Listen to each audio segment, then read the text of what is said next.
Goat Story is basically a Shrek-like tale about a man and his goat who come to the town of Prague many years ago. Hello there, my friend. This place is just beautiful, goat. Nothing like back home at all. It's just like a village, except bigger. In a fantasy world filled with a variety of crazy characters. He ends up falling in love with a beautiful woman and in the process makes his goat very jealous of his new relationship. Oh, look at you. Pretty girl. Oh. I'll be right back. We see Prague through the eyes of visitors. Another visitor is a young student named Matthew who comes to Prague to learn about geometry and physics and math by the creator of the astronomical clock, who is Master Hamish. Presenting the Old Town Astronomical Clock. Even though it's animated and it's fantasy, is actually based on true legends from the history of Prague. And if you actually go to Prague today, you can see that astronomical clock in its actual form sitting there. So it's a little bit of truth and a lot of fantasy. We had worked with Carl in the past on another film, a Russian film called Wolfhound. You want a new scabbard? Or perhaps some armor? Tell me. Have you seen this sword before? Carl was able to get the dubbing as close to believable as possible, to the point where you actually thought that these Russian actors were speaking English most of the time, and I was just amazed by that. So I knew that he was the perfect guy to do the dubbing for Goat Story. When I first saw the movie, I thought it was great because it was really fun and really different, and it was something that I hadn't quite seen before. Patrick and Shaked wanted to make sure that the English version would translate properly for English-speaking audiences, and that was really my primary job. But I also think it's important to try to stay true to the filmmaker's original intent.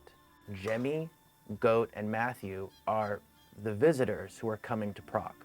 So they're the ones that the audience should identify with the most. So they are the only ones that have straight American accents. And then all of the other characters have all kinds of crazy accents and special character voices. Katie and Master Hamish are British. We made the priest Italian. There's an Irish saleswoman. The beggars outside the church are, working class guys from Boston or New Jersey. The woman in the yellow dress is a Southern belle. And I think we had a pirate in there too. Yar, matey, give me the special. Okay, one Sieger Milka for the thin man. Thanks. Yar! We recorded, edited, and mixed the English dub at a facility called Avalon Audio in Burbank, California. And I've worked with this team on all of the English dubs I've produced. They put in 110%. They really care about the quality, and they work very, very hard. My name is David Kruk, and I was the recording engineer and dialogue editor for the English dub of Goat Story. I supervised the recording of all the actors and edited those recordings so that they would fit the mouths as best as possible. In layman's terms, that means I was stuck with Carl for 3 weeks, sitting right next to him. One of the goals is to make the movie seem like it was always in English. But I also think it's important to stay true to the filmmaker's vision. And something that I like to do to help that out is to try to cast voices which are similar to the original voices in the film. Haha, to je dílo, kozo, co? Tak vidíš, že ta cesta stála za to. Tu máš.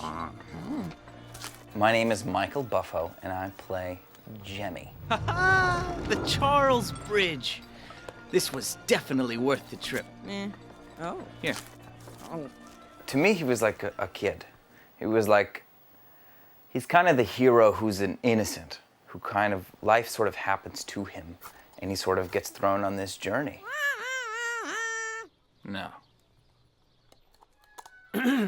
What you two may lack in your harmony, you might make up for with that talent. Oh. Me? What I liked most about Jemmy was that he was full of these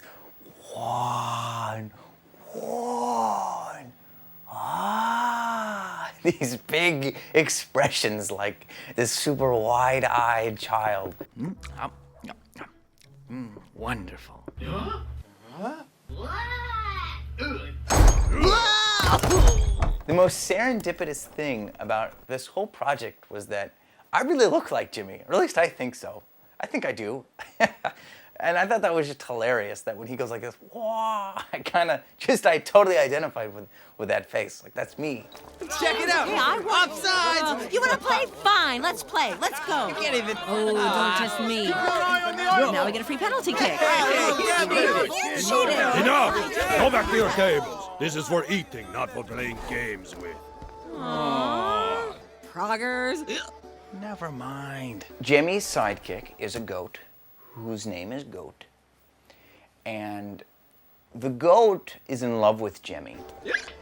Jimmy, will you marry me? Jimmy's response is, well, that just wouldn't work out at all. That just wouldn't work out at all. No, not at all. And he just has this tone of voice of like, you know, they've been drinking all day, and it's just the actor's performance there is so funny. It's because I'm a goat, isn't it? It's because I'm a goat. Well, maybe a little bit. I don't know. I'm drunk, okay? There we go. That's very good. That's the one. There we go. Because he knows that a boy and a goat could not make a home together. Halo, dopředu! Ať už vás tady nevidím! Já ti dám koně, mladíku. Tak kurecí moc má tu nespevní. In the original version of the film, Goat is a female but was voiced by a male actor. Slavíme, Kubo!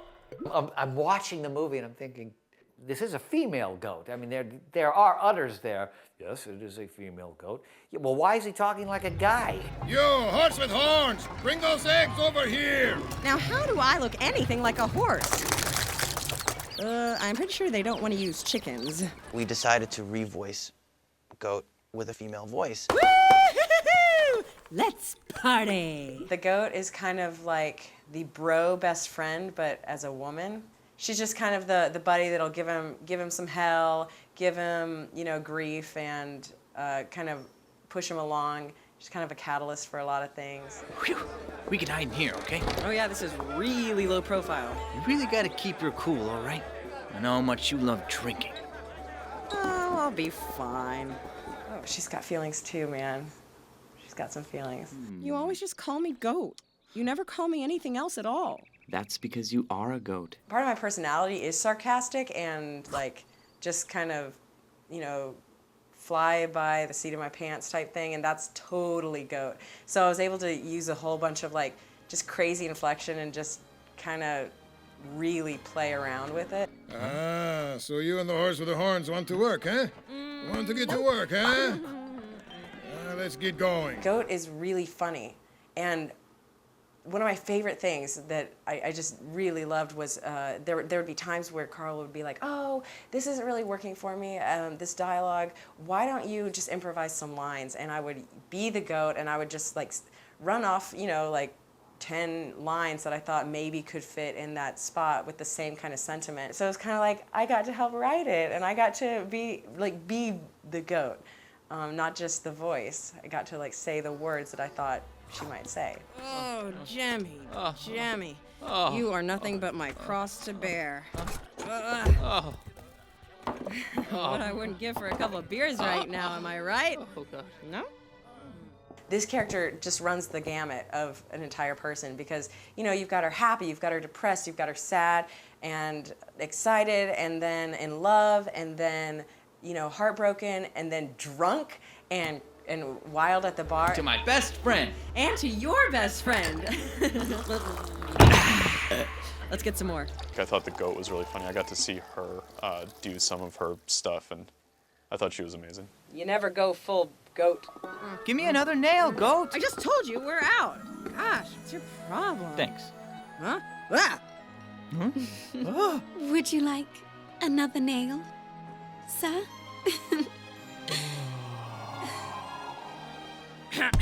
Ah, goat. You two are hilarious. Katie is so much fun and so sing-songy and so alive, and I was just like, oh my gosh, that's me, like animated, because people make fun of me a lot, and I don't know, I'm sure they're making fun in a nice way, but they're like, Joanne, because I'm always like, hello, And I just add a little sing song to some things that I say. Standard delivery. 100 nails, please.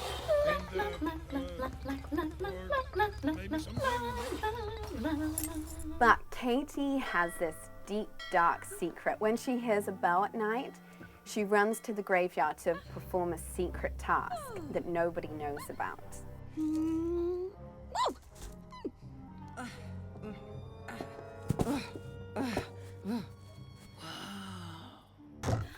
Yes, yes, yes. What? It's a perfect night for a trip. Just the two of us. She's completely oblivious that Goat is madly in love with Jemmy, and she just sees the goat as this cute creature, this cute pet, and loves the goat and has no idea. No idea. You have a very nice goat. You're doing it, and as you're doing it, they check it, and then you see it on the monitor, and you see the performance that you just gave and what's working and what's not working, and so you can really adjust what you're doing there in the moment. You have a very nice goat.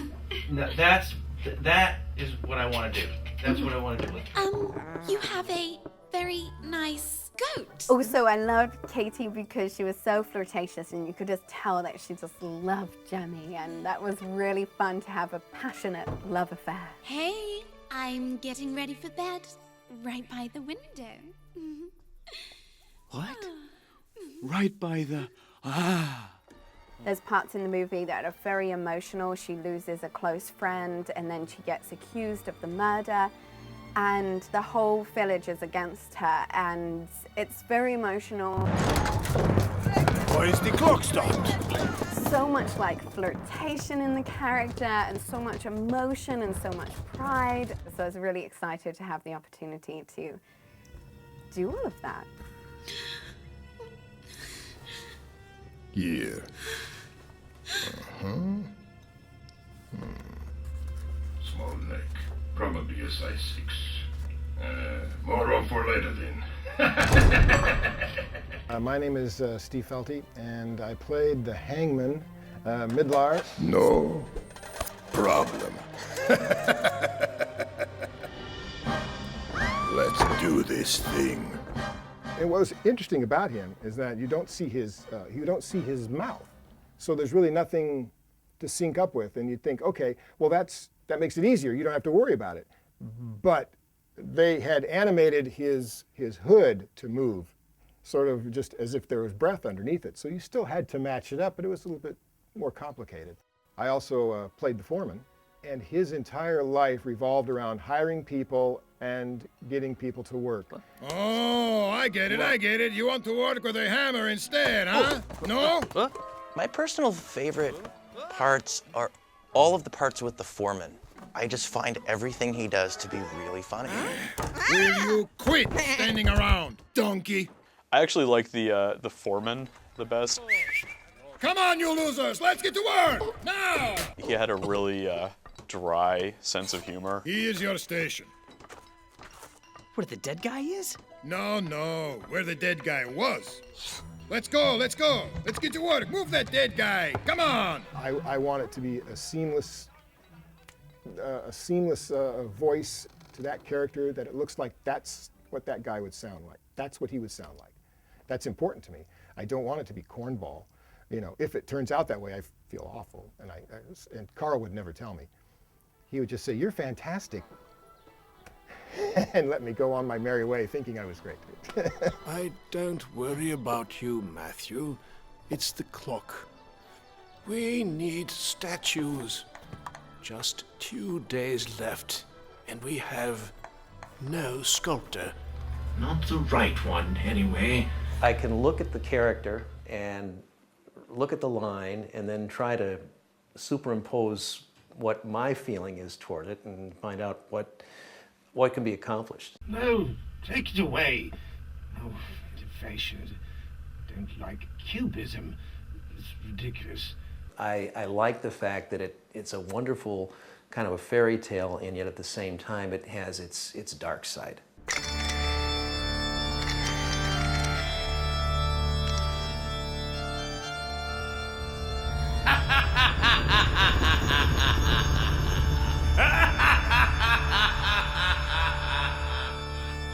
Hey, pal, you can't be out here without a license. You have to earn that, and you haven't. Now get out of here, you lousy bum. His name's Matthew, and he's a student in medieval Prague, and he's kind of like the master's teacher's pet, if you will. But Master Hamish... You can spend time with your friends later. Hey, it's Matty, the nerd! Matthew is put into the stocks. He's humiliated publicly by the entire city of Prague, and he finds Dr. Faust's house. And after that, he swears revenge, and he gets his revenge.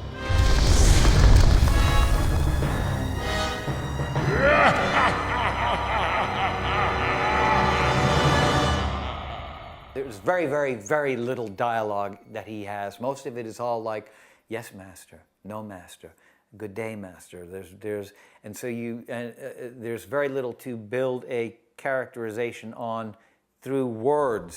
The fun part, the easy part, the best part is when he makes that change from, no, right now I'll show all of you. Then it actually becomes more fun to play. We shall see, Master Hamish, who has the last laugh. We shall see!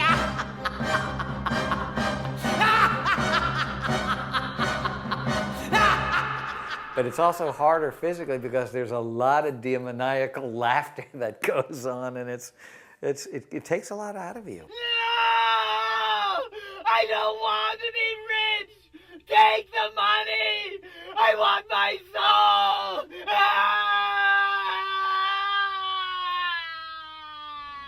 Anytime you play somebody who's made a pact with the devil, that's a good part. So Marlowe wrote about it, and so did Goethe. So I'm just glad Carl thinks highly enough of me to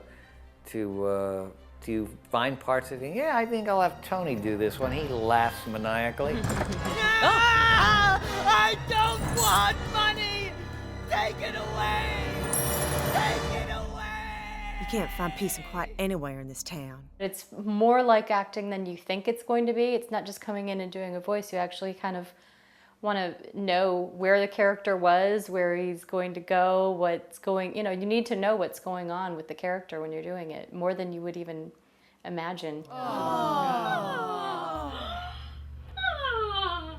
If you're doing an activity, you have to sound like you're doing the activity. If you're running up and down the street, then you want to sound like that. You're building on someone else's performance, but you try to find the emotional truth for you in doing it. You're coming in at a later time, but you have to add what it is that you can.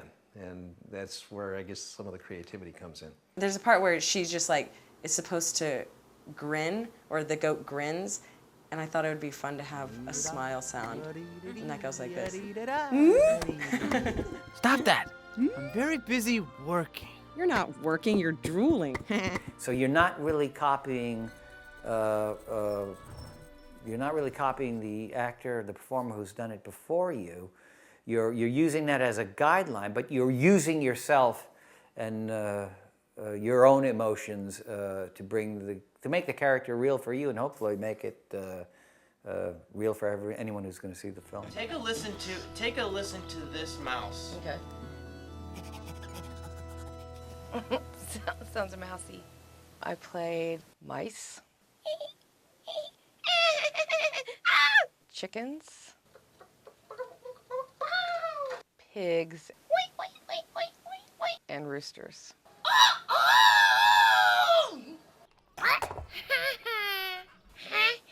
I like doing the pigs. They're very cute, and I like their little noises. Surprisingly, her best performance was the weather vane. The rooster is the hardest thing because there's a lot of screaming involved.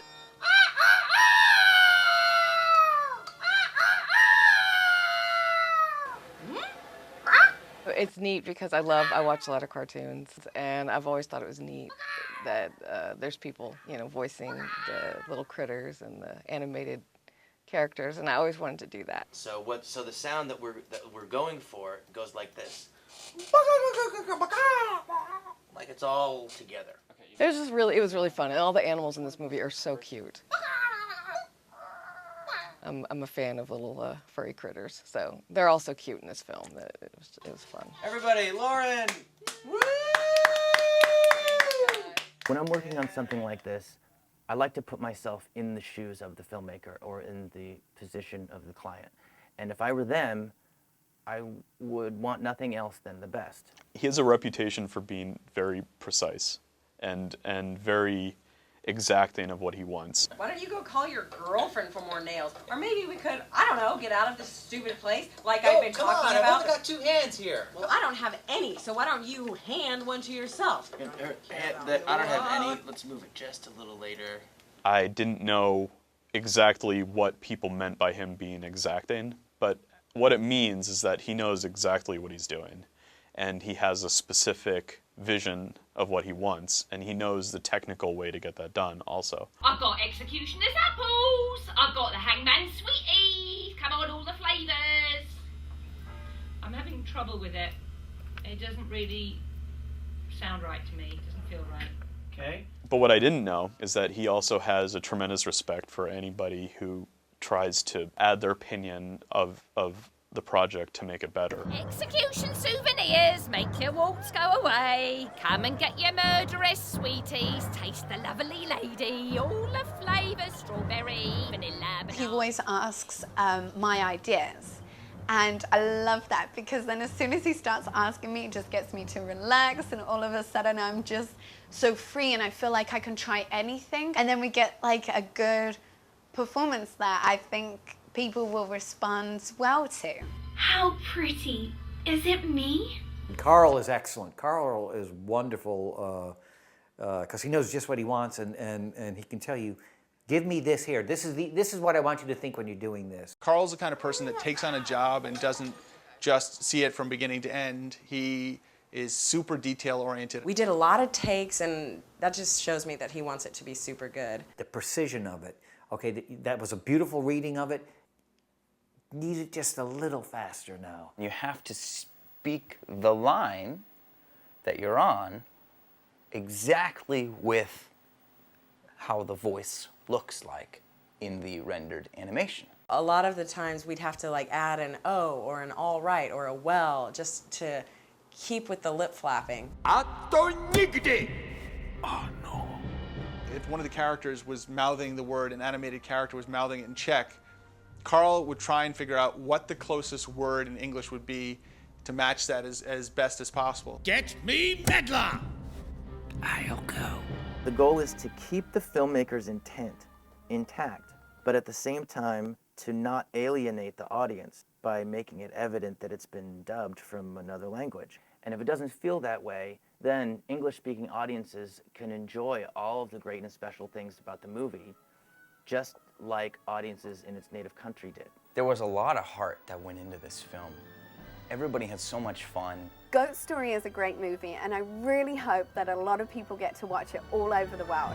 Jan Tomanek and his team did an unbelievable job of creating something really special and different. And hopefully we were able to simply build upon that so the film can reach a much wider audience than before.